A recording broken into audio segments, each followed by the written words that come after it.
إلى سياق مغاير، احتفلت شركة لافارج هولسيم بالذكرى العشرين لتواجدها في الجزائر، حيث استعرض إطارات الشركة مسيرتهم وطموحاتهم، أين أعلنوا عن منتجات جديدة خاصة في مجال الاقتصاد الأخضر وحماية البيئة. أحمد رشدي أرصد التالي.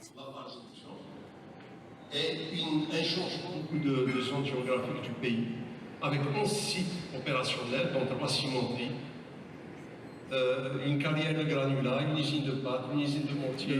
Dont les agrégats avec les deux groupes Sadi et Ben Hamad. Et maintenant, on va vous expliquer quel est notre environnement. On est en train de et qu'à un moment ou à un autre, tout ça va s'épuiser. Donc il faut qu'on commence à réfléchir circulaire d'ici 2050. Et ça va se traduire par une grande partie de la population qui est privilégiée et qui est plutôt bien. On a toujours 1,2 milliard de personnes.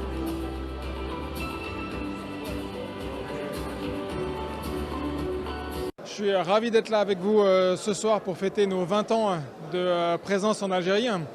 20 ans semés de nombreux événements. On a eu de grands succès et c'est ce qu'on va essayer de célébrer ce soir.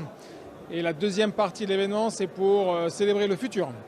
On a le lancement d'un nouveau produit, un produit plus durable, moins de CO2.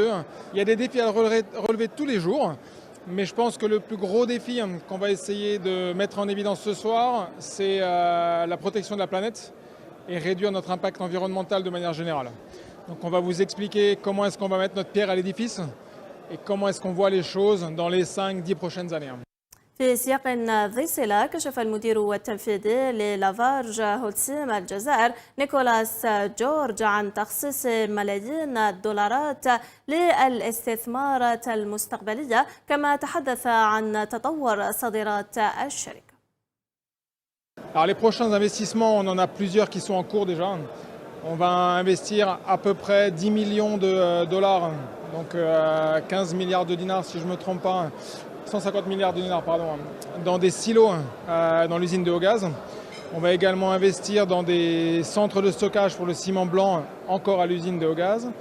Et on va compléter notre investissement dans des filtres pour réduire nos poussières et nos émissions atmosphériques. Les exportations se passent plutôt bien. On a réussi de passer de un peu moins d'1 million de tonnes il y a 3 ans et on devrait faire 3,5 millions de tonnes cette année. Mais on a quelques challenges sur la partie logistique. Donc amener le produit jusqu'au port reste compliqué dans un environnement où il y a un manque de camions. Et on a quelques petits aléas sur le port d'Oran où la situation est un peu compliquée. Mais sinon, dans l'ensemble, ça se passe plutôt bien.